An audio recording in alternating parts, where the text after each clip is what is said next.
إن الله وملائكته يصلون على النبي يا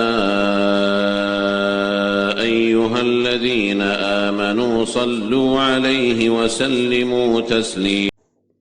السلام عليكم، اهلا بيكم في مطبخ ام شريف. النهارده هنعمل مع بعض الكحك، ان شاء الله الطريقه تعجبكم وهوريكم ازاي تنقشوا الكحك بطريقه حلوه جدا. طبعا هنعمل الكحك النهارده بالطريقه القديمه اللي كنا متعودين عليها، وان شاء الله هنزل لكم الفيديو اللي بعد كده الطريقه الجديده اللي هي على البارد، وتحط لها الاضافات اللي انت عايزاها. ان شاء الله الطريقتين هيعجبوكم والاثنين ناجحين جدا، فانا هعمل الطريقتين وكل واحد اللي تعجبه الطريقه يعملها.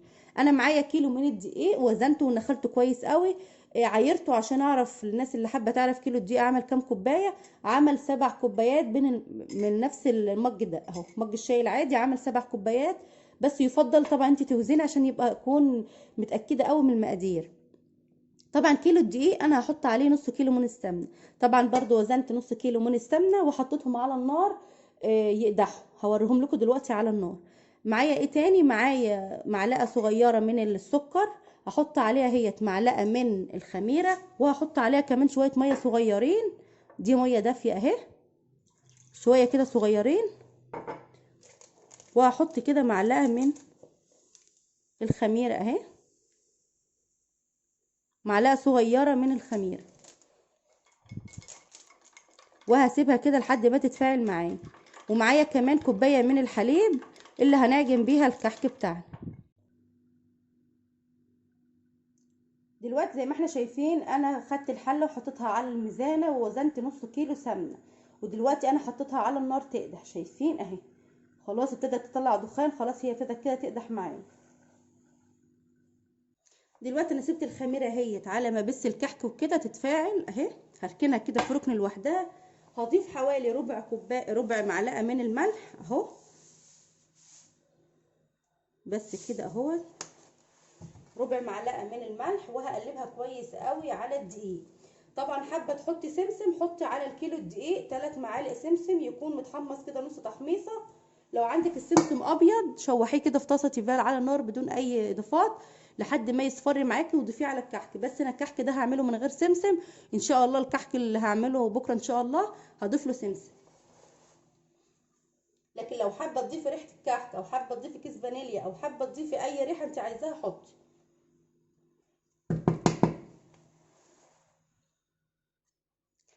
السمنه قدحت اهي معانا. تعرفي ازاي انها قدحت؟ بتبصي تلاقيها خلاص ابتدت تدخن، وطبعا تكوني موطيه عليها النار. وتخلي بالك لو سمنه بلدي تخلي بالك لانها بتتحرق بسرعه جدا جدا.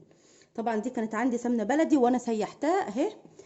وخصوصا لما يكون عندك سمنه بلدي اوقات بتلاقيها مرقده حاجه كده. دي سمنه بلدي انا مسيحاها اصلا، وفي نفس الوقت صفيتها من المرطه اللي فيها ورجعت سيحتها تاني اهو. بصوا صافيه ولونها جميل خالص اهي اهي. طبعا هي سخنه دلوقتي، انا مستنيه بس ترقد لو فيها اي حاجه اهو، ترقد بس كده في الارض. وهبتدي اضيفها على الدقيق دلوقتي. طبعا السمنه سخنه جدا. الدقيق انا عملت فيه حفره كده زي ما احنا شايفين. هنقول بسم الله الرحمن الرحيم. شايفين السمنه اهي، بسم الله.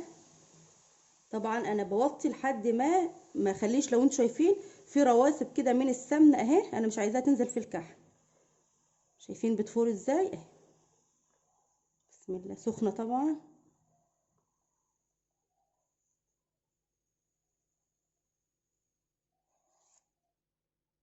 دلوقتي هبتدي اقلب السمنه بالدقيق بالراحه خالص اهو. خلي بالنا السمنه بتفور اهي، ايدينا تبقى بعيد. الحاجه اللي احنا عاجنين فيها يا ريت تكون تبقى ستانلس، ما تكونش بلاستيك خالص اهي.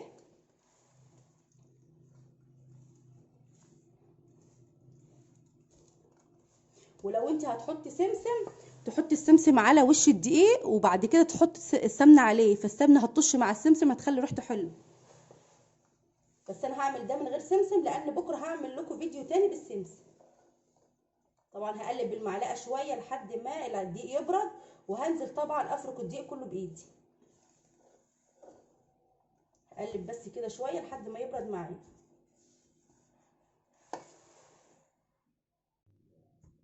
دلوقتي انا بسيت الدقيق، باخد الدقيق كده بصوا وببسه كده ما بين ايدي اهو لحد ما شايفين العجينه كلها بقت ناعمه ازاي اهو. طبعا مش بتاخد منك وقت خالص. دلوقتي الخميره اللي احنا حطيناها بصوا انا حتى يعتبر معلقتين من الميه عليهم معلقه الخميره ومعلقه السكر، اتفعلت كده اهي، يبقى كده الخميره بتاعتي شغاله. هنزل الاول بكميه الخميره بتاعتي كلها اهي، وبعد كده انزل بكميه اللبن. كيلو الدقيق ده بياخد معايا كيلو لبن، قصدي كيلو الدقيق بياخد كوبايه لبن. انا خدت يعتبر ربع معلقه. بصوا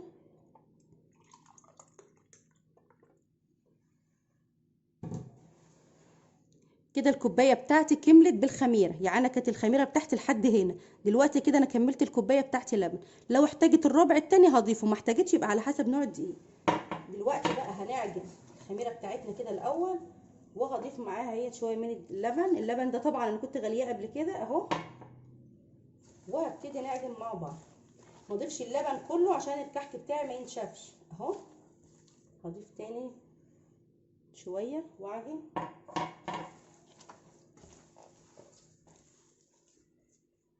هتاخده طبعا كله اهو.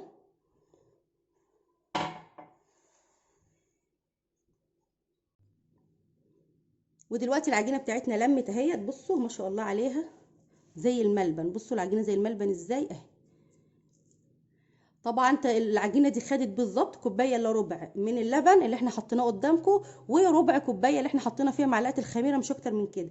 ممكن لو حطيتي لبن تاني هتقبل تاني، بس الكحكايه هتبقى ناشفه معاكي. فانت خلي بالك ان كيلو الدقيق ما ياخدش اكتر من كوبايه الحليب بتاعتك. ممكن تحطي كوبايه الحليب دي نصها ميه ونصها حليب عادي جدا. لو ما عندكيش حليب وحابه تعمليها بميه خالص برده براحتك. بصوا العجينه عامله ازاي. طبعا هسيبها ترتاح شويه على ما نجهز الصاجات والحاجه بتاعتنا. وعلى ما العجين بتاعنا مرتاح، انا جبت الملبن بتاعي والعجوه وشكلتهم بالشكل ده. طبعا قبل ما بشكلهم بعجنهم كويس قوي تاني في بعض. الملبن ما بحطلوش زبده خالص، بعجنه ببعض وبعد كده بكوره، بس بدهن ايدي كده دهنه بسيطه من الزبده السايحه عشان ما يلزقش في ايدي. العجوه عشان بتبقى ناشفه سنه حطيت لها معلقه زبده وعجنتها كويس قوي، وبعد كده شكلتها عشان تطرى معايا. ممكن احط لها سنه من القرفه واحط لها شويه سمسم لو انا حابه. دلوقتي جبت المناقيش بتاعتي. طبعا انا هنقش الكحك، انا بحب انقشه جدا، والطريقه دي زي ما قلت لكم هنعمله على الطريقه القديمه اللي فعلا لا يعلى عليها، وهنعمل برضو الطريقه التانية حلوه برضو الناس اللي هي حابه الحاجات السريعه والبصامه والحاجات دي. طبعا هنشوف معايا مناقيش مختلفه اهي. بصوا بصوا حتى مختلفه في الحجم ومختلفه في السنون. انا هعمل افضل واحد زي ما احنا شايفين. بصوا ده ناشف سنه تقيل كده، بصوا تخين وتقيل. بصوا الحركه دي، بصوا ده سهل جدا وخفيف معايا، هينقش معايا سهل. وكمان بحاول على قد ما اقدر اخد اللي الاقي اما اطبق كده الاقي السنون بتاعته قد بعض، زي ما هنا السنون ما يبقاش السنون عكس بعضها، عشان ما ينتش برضو معايا في العجينه، واخد اخف منقاش معايا. يعني اعمل كده، ده اخف منقاش اهو. بصوا ده اتقل شويه تقيل. بصوا وهجرب برضو هنشوف الاحلى ايه، بس انا دلوقتي هبتدي بالمنقاش الخفيف ده. بص خفيف ازاي. دلوقتي العجينه بتاعتنا ارتاحت، هناخد حته كده من العجينه اهي. بصوا العجينه طريه وجميله ازاي اهيت. هنفردها كده مع بعض، وناخد قطعه من الملبن اهيت، ونحاول نقفل عليها بالشكل ده اهو، ما نخليش الملبن باين خالص اهو. ولو في زياده في العجين نشيلها عادي جدا. هنبرم بقى، بصوا بالراحه اهي. بصوا الصباع هو اللي هنا بيلف اهو، عشان الملبن بتاعنا ما يطلعش بره. هنبص نلاقي الكحكايه كلها بقت عامله ازاي، مفيش ولا حته ملبن باينه اهي. بصوا كلها بالشكل ده اهو. هنسمي كده بسم الله ونبتدي كده ننقش معانا الكحكه. هنقول بسم الله الرحمن الرحيم. انا هعمل 4 كده اهو، وهعمل بالشكل ده اهو. شايفين اجي كده عكس بعض اهي.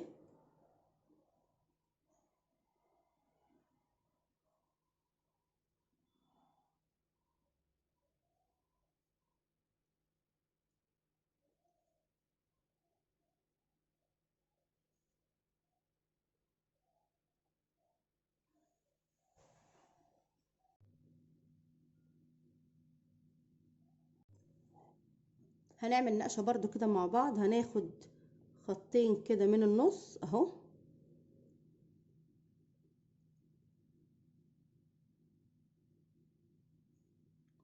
وهنبتدي نعمل 3 خطوط بالشكل ده اهو، ونعمل برضو 3 خطوط من فوق، شايفين؟ ونيجي برضو من هنا هنعكس كده بالعرض. دي نفس النقشة اللي انا قلت لكم ان انا بحبها، اللي هي بتبقى خلف خلاف او عكس بعضها دي. بصوا بقت جميلة برضو جدا اهي. دلوقتي هنعمل مع بعض الورد. بصوا بقى ما شاء الله، هاجي من تحت كده واحاول ابطط العجينة، شايفينها اهي، مش هعمل نغزة عادي زي، لا بدوس على العجينة كده وابططها كده. بصوا بدوس كده، اعمل لها بصوا حرف شوية كده اهو. بصوا اهي، هاجي من اول النص اللي انا خلصته ده كده وابتدي تاني اهو، واحاول اخليها باصه لفوق اهو.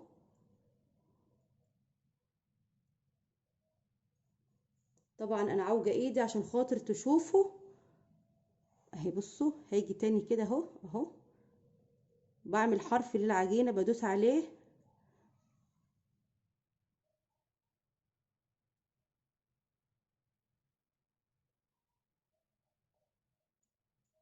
اهو.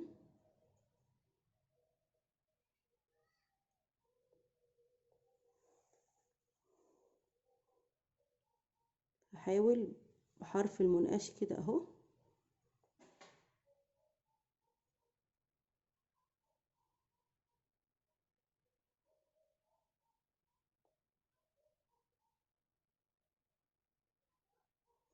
وادي الورده معانا اهي. بصوا طبعا على قد ما بنقدر بنحاول نعمل الشكل، والمنقاش بتاعي كمان احلى.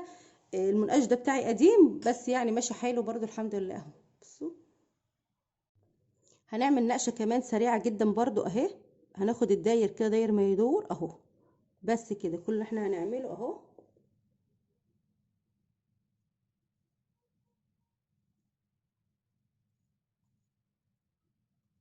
خدنا الداير بتاعنا اهو.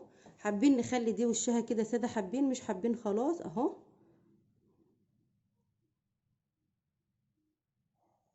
برضو المنقاش بينتش العجينه اهو.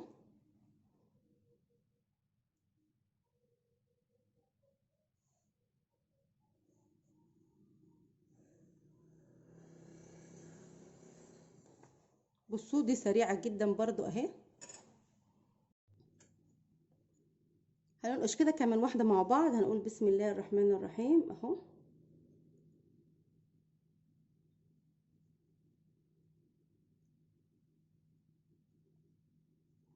عملنا كده علامه زائد، ونيجي من النص هنا كمان نقسمها اهو بالشكل ده اهو، ومن هنا برضو نقسمها كده اهو. ومن كل واحده كده هنعمل خط اهو.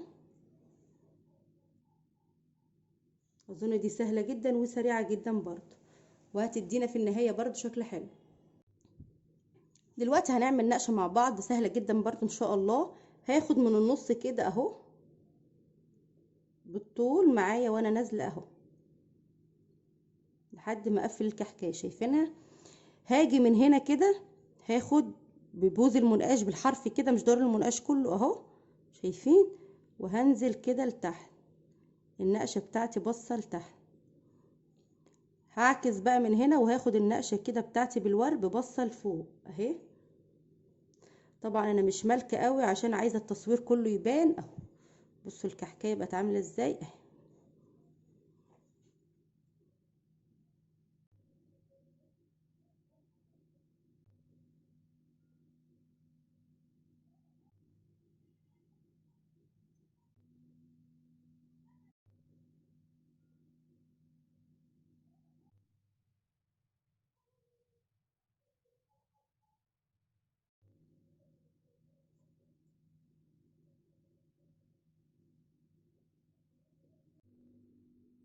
ودلوقتي زي ما احنا شايفين الكحك بتاعنا طلع من الفرن، شايفين ما شاء الله جميل قد ايه وخبيز ولونه حلو قوي، وهو لونه اصفر من تحت زي ما اصفر كده من فوق. اتمنى الفيديو بقى يكون عجبكم. طبعا مش هرش سكر بودره دلوقتي، هستنى لما يبرد تماما وبعدين بحط عليه سكر بودره او احط عليه ساعه التقديم. اتمنى الفيديو يكون عجبكم. متنسوش بقى لايك للفيديو، وان شاء الله كل حاجه العيد هتلاقوها موجوده ان شاء الله على القناه. دوسوا بس على صورة القناة هتخشوا على كل فيديوهاتي وان شاء الله هتلاقوه. متنسوش بقى لايك الفيديو بالله عليكم، والى اللقاء ان شاء الله في فيديو جديد. وادي الكحك بتاعنا بعد ما برد. طبعا انا مش هرش عليه سكر بودره خالص دلوقتي عشان طبعا لسه بدري على العيد، فمش هرش السكر بودره الا عند اللزوم. طبعا انا ما رضيتش احط لكم عليه سكر بودره كمان عشان تشوفوا النقشه انها ما راحتش ولا حاجه، والنقشه بارزه زي ما هي، فهتشيل معاكي كمان سكر بودره. هنفتح واحده كده مع بعض ونقول بسم الله. شايفين الخبيز بتاعه حلو ازاي؟ بصوا ما شاء الله. ما تخليش الكحك بتاعك يكون غامق عشان ما يبقاش لونه مش حلو. هنقول بسم الله الرحمن الرحيم. بصوا الجمال اهي. بصوا الكحكايه عامله ازاي من جوه. بصوا دايبه خالص ازاي. اتمنى هو يعجبكم. بقى متنسوش لايك للفيديو. ان شاء الله لو عايزين القراقيش هعمل معاكم كمان القراقيش اللي هي مش دايبه قوي، عشان لو انتوا في ناس كانت طالباها مني ان شاء الله هنعملها سوا. متنسوش بقى لايك للفيديو، والى اللقاء ان شاء الله في فيديو جديد.